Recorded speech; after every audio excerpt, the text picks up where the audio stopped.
నమస్తే welcome to V3 news లక్ష్యం సమాజహితం నేను మహేష్ ముందుగా వార్తలోని ముఖ్యాంశాలు ఎస్పీ డాక్టర్ బకీరప్పకు ఘనంగా వేడుకోలు జిల్లా పోలీసు యంత్రాంగం సహకారం మరవలేనిదన్న ఉన్నతాధికారి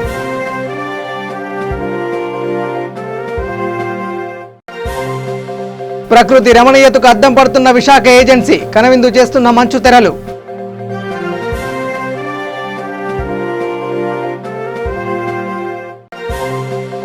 సీఎం జగన్ కు పుట్టపర్తి రైతాంగం రుణపడిందన్న ఎమ్మెల్యే శ్రీధర్ రెడ్డి ఆమడగూరులో 5,000 ట్రాక్టర్లతో భారీ ర్యాలీ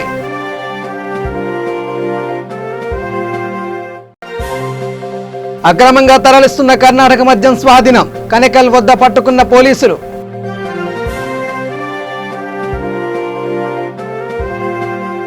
ఇక డీటెయిల్ చూస్తే కర్నూలు జిల్లా పోలీసు యంత్రాంగం అందించిన సహకారం మరవలేనిదంటూ ఎస్పీ డాక్టర్ బకీరప్ప ప్రశంసించారు. బదిలీ నేపథ్యంలో జిల్లా పోలీసు యంత్రాంగం ఆయనను ఘనంగా సన్మానించింది. పూలమాలతో సన్మానించి జ్ఞాపికను అందజేసింది. అనంతరం డాక్టర్ బకీరప్పకు పోలీసులు గౌరవవందనం చేశారు. ఈ సందర్భంగా ఆయన మాట్లాడుతూ తదుపరి ఎస్పీకి కూడా ఇదే రీతిలో సహకరించాలన్నారు. కార్యక్రమంలో అదనపు ఎస్పీ గౌతమిసాలి, కమాండెంట్లు రామ్మోహన్ రావు, చంద్రమౌళి తదితరులు పాల్గొన్నారు.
ఉగ్రవాదుల కాల్పుల్లో అమరుడైన జశ్వంత్ రెడ్డి పార్థివ దేహానికి డిప్యూటీ స్పీకర్ కోన రఘుపతి, హోంమంత్రి సుచరిత పూలమాలలు వేసి నివాళులు అర్పించారు. బాధిత కుటుంబ సభ్యులకు ప్రభుత్వం తరపున 50 లక్షల చెక్కును అందజేశారు. ఈ సందర్భంగా డిప్యూటీ స్పీకర్ కోన రఘుపతితో మాట్లాడుతూ అతి చిన్న వయసులో జశ్వంత్ అమరుడవడం బాధ కలిగించిందన్నారు. కార్యక్రమంలో జిల్లా collector Vivek Yadav, sub collector Dinesh Kumar తదితరులు పాల్గొన్నారు.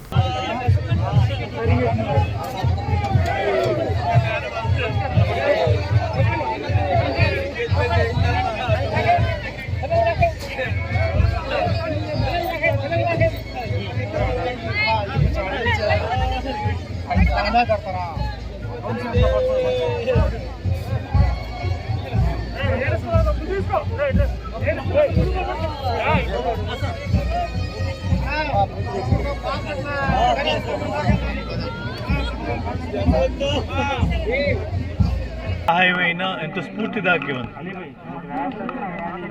ఎవరైనా ఒకసారి వాళ్ళు చూస్తే మరణం అంటే ఇలాంటి మరణం పొందాలి కదా అనేటువంటి ఒక స్ఫూర్తి ఈరోజు పిల్లల్లో వచ్చేటువంటిగా గత రాత్రి నుంచి చాలా మంది యూత్ ఇన్స్పైర్ అయ్యారు. ఒక రకంగా ఒక మరణం తర్వాత ఒక పక్క బాధ ఉన్నా ఇంకో పక్క ఒక ఇన్స్పిరేషన్ కూడా వచ్చింది.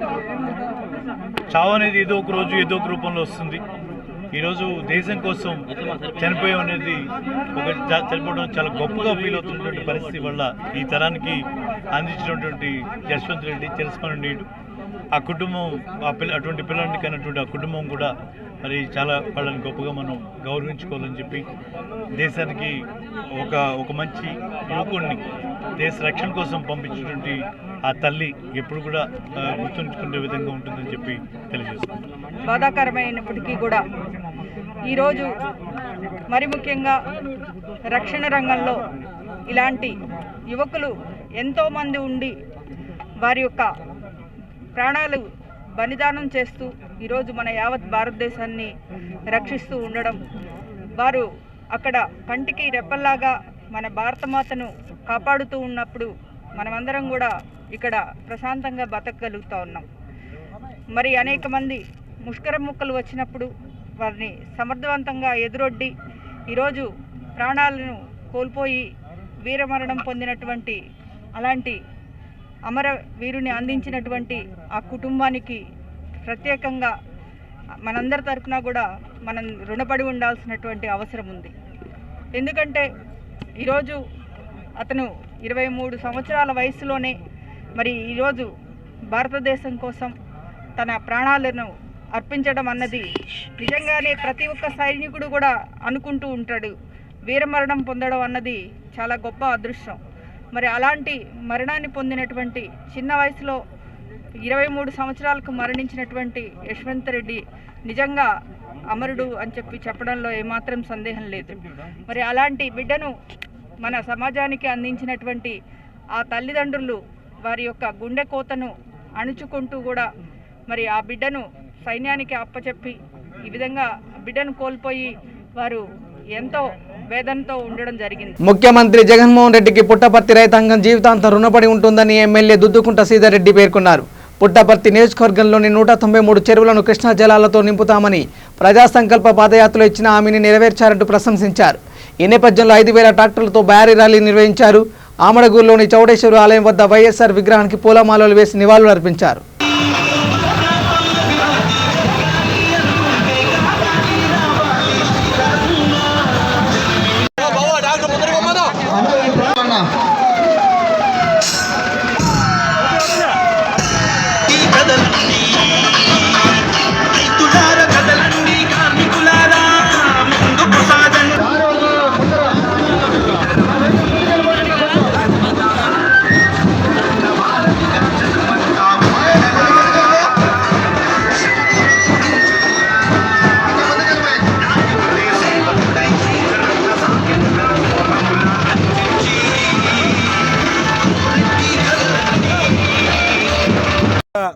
మనందరి పెద్ద ఆయన రాజశేఖర రెడ్డి గారి తనయుడు గౌరవ ముఖ్యమంత్రి శ్రీ వైఎస్ జగన్మోహన్ రెడ్డి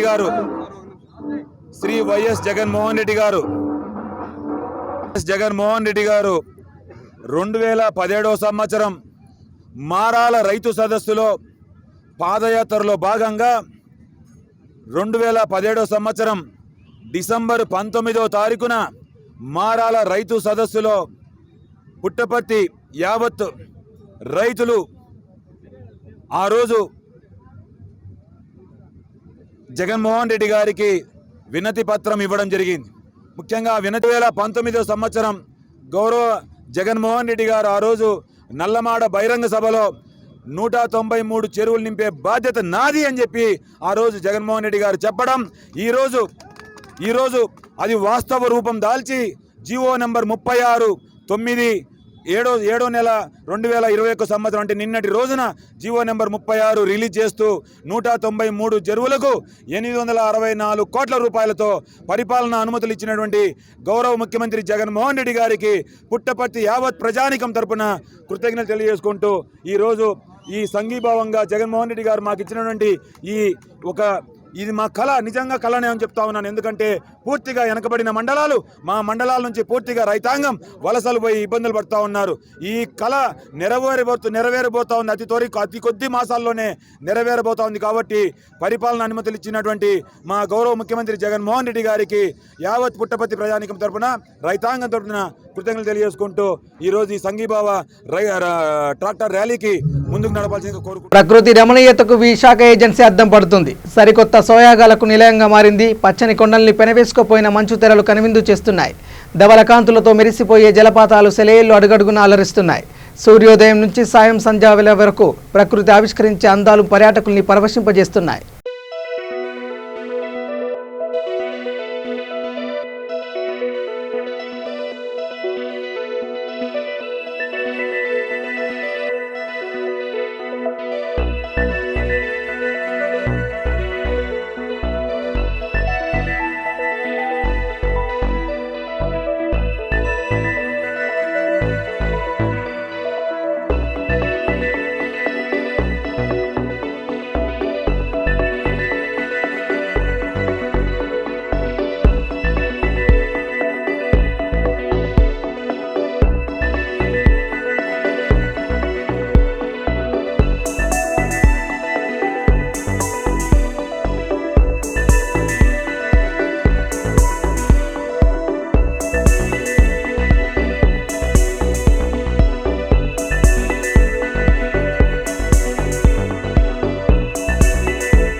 అక్రమంగా తరలిస్తున్న కర్ణాటక మద్యాన్ని కనేకల్ ఎస్ఐ దిలీప్ కుమార్ పట్టుకున్నారు. విశ్వసనీయ సమాచారం మేరకు అనంతపురం జిల్లా కనేకల్ మండలం ఎర్రగుంట గేట్ వద్ద క్రూజర్ వాహనంలో తరలిస్తుండగా తనిఖీ చేయడంతో దొరికిపోయింది.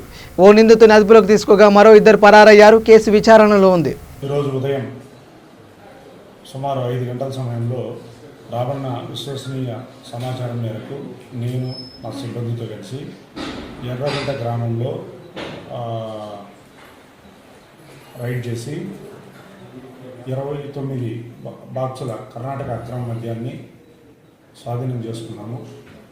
ముద్దాయి ఆసిఫ్ అలీ అనే అతన్ని అరెస్ట్ చేసినాము.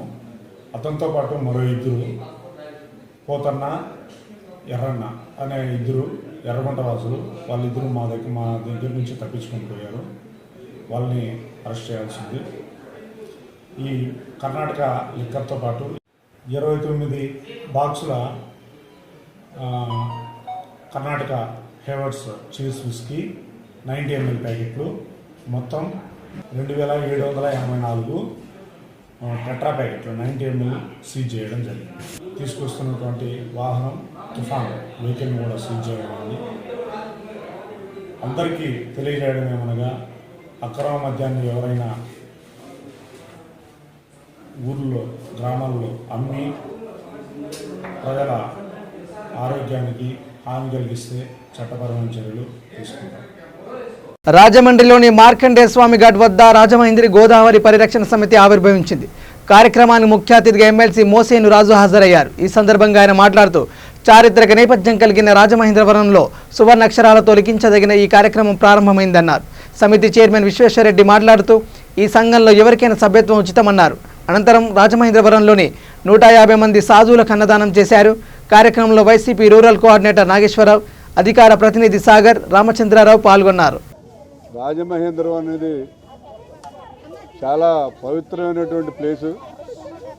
రాజమండ్రి గోదావరి తీరంలో ఉన్నటువంటి ఘాట్లలో స్నానం చేస్తే చాలా పుణ్యం వస్తుందని చెప్పి మరి అందరూ మన రాష్ట్రంలో ఉన్నటువంటి ప్రజలందరూ కూడా అలా అభిప్రాయం.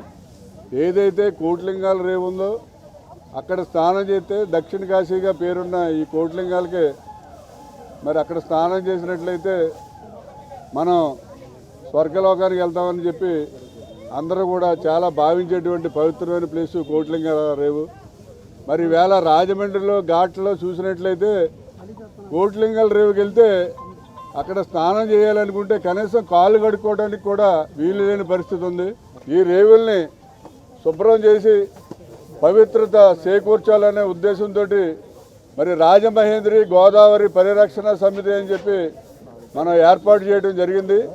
ముఖ్యంగా ఈ రాజమహేంద్రి గోదావరి పరిరక్షణ సమితి ఉద్దేశం ఏంటంటే తెలంగాణ నుంచి మన ధవళేశ్వరం వరకు ఉన్నటువంటి ఘాట్లని అన్నీ కూడా పరిశుభ్రంగా ఉంచి ఆ ఘాట్ల దగ్గర ఎవరైతే భిక్షాటన చేస్తున్నారో, ఎవరైతే సాధువులు ఉన్నారో వారందరికీ కూడా మనం భోజన ఏర్పాట్లు చేసి నెమ్మదిగా వాళ్ళందరినీ కూడా జీవన స్రవంతిలోకి తీసుకొచ్చి వాళ్ళతోటి కూడా రేవులు శుభ్రం చేయించాలనే ఉద్దేశంతో మరి కార్యక్రమం స్టార్ట్ చేయడం జరిగింది. యాక్చువల్లీ ఈ కార్యక్రమాన్ని మన ఎంపీ భరతరామ్ గారు స్టార్ట్ చేయాలి ఈవేళ, కానీ మన సీఎం గారు ఢిల్లీలో కార్యక్రమం ఉంది, అక్కడ ఉండమంటం వల్ల ఢిల్లీలో ఉండిపోయారు, ఆయన రాలేకపోయారు. అయినప్పటికీ కూడా ఆయన దీని మీద చాలా ఇంట్రెస్ట్గా ఉన్నాడు. ఏమంటే మనం వీళ్ళందరికీ కూడా ఈ భిక్షగాళ్ళకి తర్వాత ఈ ముష్టి వాళ్ళకి వీళ్ళందరికీ కూడా ఏదో ఒక ఉపాధి కల్పించి రాజమండ్రిలో భిక్షాటన లేకుండా చేయాలి, రాజమండ్రిలో అడుక్కునే వాళ్ళు ఎవరు లేకుండా చేయాలి. మనం వీళ్ళందరికీ గౌతమి జీవకారణ సంఘంలో అకామిడేషన్ ఇచ్చి వాళ్ళకి భోజన సౌకర్యాలన్నీ కల్పించి భిక్షాటన అనేది లేకుండా చేద్దామని చెప్పి మన ఎంపీ గారు కూడా చెప్పడం జరిగింది. అల్టిమేట్గా మా ఉద్దేశం ఏంటంటే రాజమండ్రిలో ఎవరు కూడా భిక్షాటన చేసే వాళ్ళు ఉండకూడదు. ఎందుకంటే మనం ఏ రేవుకి వెళ్ళినా అడుక్కునే వాళ్ళు, ముష్టోళ్ళు, లేకపోతే మార్కెట్ మనం ఏ మారంపూడి సెంటర్ లాలా చెరువు సెంటర్ దగ్గర సిగ్నల్ లైట్ల దగ్గర ఆగితే అడుక్కునే వాళ్ళు వచ్చేస్తారు, అడ్డంగా వచ్చేస్తున్నారు. అందువల్ల అలాంటిది లేకుండా చేయాలని ముఖ్యంగా ఈ గోదావరి పరిరక్షణ సమితి ఉద్దేశం ఏంటంటే కోటిలింగాల రేవు నుంచి ధవళేశ్వరం వరకు మొత్తం 10 ఘాట్లు ఉన్నాయి. ఈ 10 ఘాట్లు కూడా శుభ్రంగా ఉంచడం, అలాగే ఆ ఘాట్ల దగ్గర ఉన్నటువంటి ముష్టి వాళ్ళకి కానీ భిక్షగాళ్ళకి కానీ మరి వాళ్ళందరికీ కూడా భోజన ఏర్పాట్లు చేయడం అనేది ముఖ్యంగా మేము కార్యక్రమంగా పెట్టుకోవడం జరిగింది. ఇది ఒక రోజుతో ఆగే కార్యక్రమం కాదు, ఇది కంటిన్యూస్ ప్రాసెస్. గోదావరి పరిరక్షణ సమితి కూడా అంతకాలం ఉంటుందండి. ఇది కంటిన్యూస్గా జరుగుతుంది. మరి దీనికి కావాల్సిన ఫండ్స్ అన్నీ కూడా మా కాలేజెస్ నుంచి మా సంస్థల నుంచి మేము సమకూర్చడం జరుగుతుంది. ఇవాళ ప్రారంభ రోజు దిన సందర్భంగా మరి ఇక్కడ మన సాధువులకి అలాగే మన భిక్షాటం చేసే వాళ్ళకి కూడా భోజనాల ఏర్పాట్లు కూడా చేయడం జరిగింది. విశాఖ ఉక్కు విషయంలో కేంద్ర రాష్ట్ర ప్రభుత్వాల వైఖరిపై టీడీపీ పోలిట్ బ్యూరో సభ్యులు కొల్లు రవీంద్ర ఆగ్రహం వ్యక్తం చేశారు. విశాఖ ఉక్కు పరిశ్రమ ప్రైవేటీకరణ విషయంలో రాష్ట్ర ప్రభుత్వం దోపుచులాడుతుందన్నారు. విజయవాడలో ఆయన మీడియాతో మాట్లాడుతూ కేంద్రాన్ని ప్రశ్నించకుండా ప్రజలను మోసగిస్తుందన్నారు. విశాఖపట్నం ఉక్కు కర్మాగారాన్ని ఈరోజు ప్రైవేటీకరణ చేయడానికి కేంద్ర ప్రభుత్వం నిర్ణయం తీసుకునే దాంట్లో తీవ్రంగా ఖండిస్తూ ఈరోజు ఎన్నో సంవత్సరాలుగా చేసినటువంటి ఉద్యమ పోరాటంతో ఏర్పాటైంది విశాఖ ఉక్కు కర్మాగారం. ఆంధ్రుల హక్కు విశాఖ ఉక్కు పేరుతో ఏర్పాటైనటువంటి ఈ కర్మాగారాన్ని ఈరోజు ప్రైవేటీకరణ చేయాలని చెప్పి కేంద్ర ప్రభుత్వం నిర్ణయం తీసుకోవడం అనేది ఇది చాలా దురదృష్టకరమైనటువంటి చర్య. ఇవాళ ఒక్క విశాఖపట్నమే కాకుండా విశాఖపట్నానికి అనుసంధానంగా ఉన్నటువంటి జగ్గయ్యపేట అలాగే తెలంగాణలో ఉన్నటువంటి ప్రాంతాన్ని కూడా ఈ ప్రైవేటీకరణలో భాగం చేయడం అనేది ఇది కేంద్ర ప్రభుత్వం ఇది ఒక మంచి నిర్ణయం కాదు. దీన్ని తీవ్రంగా మేము వ్యతిరేకిస్తున్నాం. అలాగే రాష్ట్ర ప్రభుత్వం కూడా ఈరోజు దోబుచులాడుతూ ఉంది. ఇవాళ రాష్ట్ర హక్కుల కోసం ఇవాళ ఏదైతే విభజన చట్టంలో మనకు రావాల్సినటువంటి హక్కులను సాధించడంలో వైఫల్యం చెందడమే కాకుండా ఇవాళ ఆంధ్రుల ఆస్తిగా ఉన్నటువంటి విశాఖపట్నం ఉక్కు కర్మాగారాన్ని ఈ రకంగా మరి ప్రైవేటీకరణ చేస్తూ ఉంటే దోబుచులాడుతూ ఉంది ఈ జగన్మోహన్ రెడ్డి ప్రభుత్వం. ఇవాళ కేంద్రాన్ని నిలదీయండి. మీ దగ్గర పార్లమెంట్ సభ్యులు ఉన్నారు. పార్లమెంట్ సభ్యులతో మరి అక్కడ ఒత్తిడి చేయాల్సినటువంటి అవసరం ఉంది. కానీ అవన్నీ కూడా చేయకుండా ఇవాళ కల్లబొల్లి మాటలు చెప్తూ మంత్రులు కనుస్తున్నట్టుగా మరి దొంగ నాటకాలు సృష్టిస్తూ ప్రజలను మభ్యపెట్టాలని చేస్తూ మటుకు చూస్తూ ఊరుకునే సమస్య లేదు. ఇది ఆంధ్రుల హక్కు, విశాఖ ఉక్కు. దాన్ని కాపాడుకోవాల్సినటువంటి బాధ్యత ప్రతి ఆంధ్రుడి పైన ఉంది. దానికోసం తెలుగుదేశం పార్టీ చిత్తశుద్ధితో పనిచేయడానికి సిద్ధంగా ఉంది. ఎంతటి పోరాటానికైనా వెనకాడే సమస్య లేదు. విశాఖ ఉక్కు మరి ఆంధ్రుల హక్కుగా మరి కొనసాగించాలని చెప్పి మేము డిమాండ్ చేస్తా ఉన్నాం. హక్కుల నేత స్టాన్ స్వామి మరణంపై సుప్రీంకోర్టు జడ్జితో న్యాయ విచారణ జరిపించాలని ప్రజా సంఘాలు, జర్నలిస్టు సంఘాలు, విద్యార్థి సంఘాలు డిమాండ్ చేశాయి. తూర్పుగోదావరి జిల్లా ముమ్మడివరంలో నిర్వహించిన కార్యక్రమంలో సిపిఎం మండల కార్యదర్శి సూర్యనారాయణ మాట్లాడుతూ ఆధారాలు లేని కేసుల్లో ఇరికించి ఆయనను జైలుకు పంపిందంటూ మండిపడ్డారు. అనంతరం స్థానిక తహసీల్దార్ పోతురాజుకు పలు డిమాండ్లతో కూడిన వినతి పత్రాన్ని అందజేశారు. నా పేరు సకలే సూర్యనారాయణ. నేను సిపిఎం మండల కార్యదర్శిని. ఈరోజు ఇక్కడ మేము కార్యక్రమాన్ని చేయడానికి ముఖ్యమైన కారణం ఈ పాటికి అందరికీ గమనించే ఉంటారు.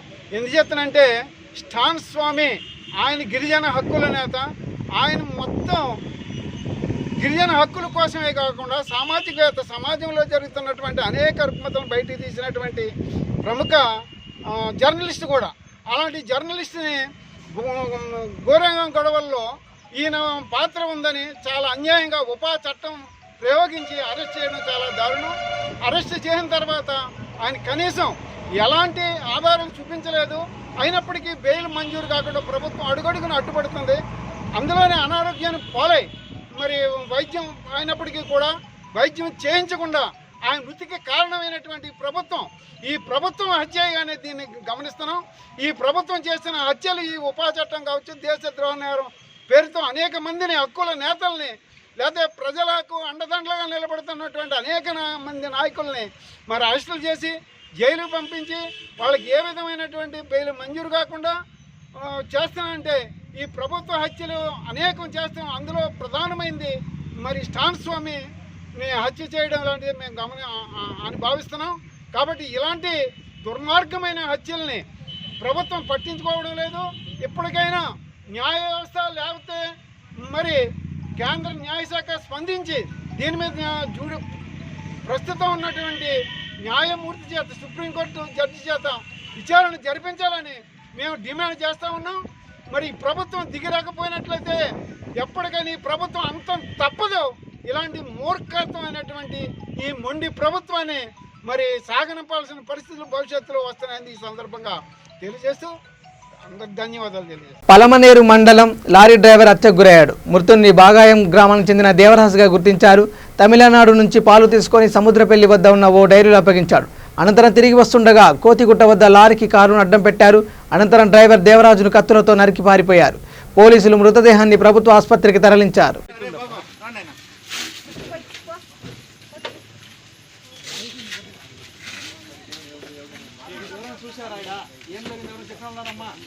పామర్రు పెదపారుపూడి గ్రామంలో నూతనంగా నిర్మించిన పోలీస్ స్టేషన్ భవనాన్ని సమాచార శాఖ మంత్రి పేర్ని నాని, పౌర సరఫరాల శాఖ మంత్రి కొడాలి నాని ప్రారంభించారు. అత్యాధునిక వసతులతో మోడల్ పోలీస్ స్టేషన్ నిర్మాణానికి సహకరించిన మెగా ఇంజనీరింగ్ సంస్థను మంత్రి నాని అభినందించారు.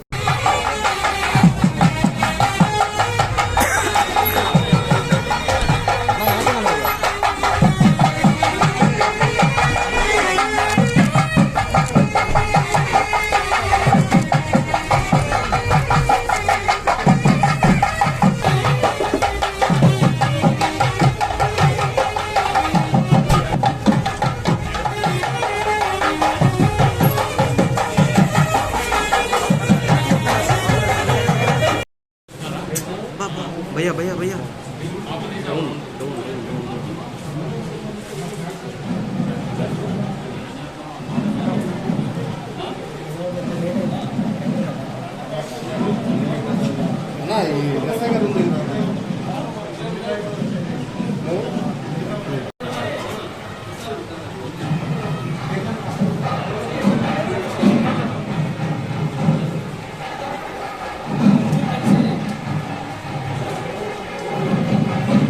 విశాఖ స్టీల్ ప్లాంట్ ప్రైవేటీకరణ యోచనపై అంతటా ఆగ్రహం వ్యక్తమవుతోంది. ఈ నేపథ్యంలో ఉక్కు పరిరక్షణ పోరాట కమిటీ ఆధ్వర్యంలో ఉద్యోగులు, కార్మికులు విశాఖలో భారీ ర్యాలీ నిర్వహించారు.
బులెటిన్ ముగించే ముందు హెడ్లైన్స్ మరోసారి.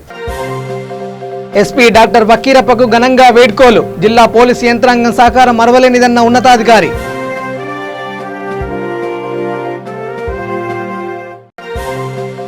ప్రకృతి రమణీయతకు అద్దం పడుతున్న విశాఖ ఏజెన్సీ, కనువిందు చేస్తున్న మంచు తెరలు.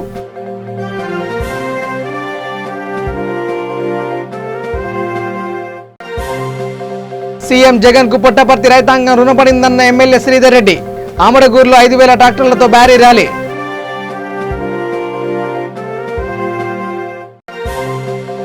అక్రమంగా తరలిస్తున్న కర్ణాటక మద్యం స్వాధీనం, కనెకల్ వద్ద పట్టుకున్న పోలీసులు.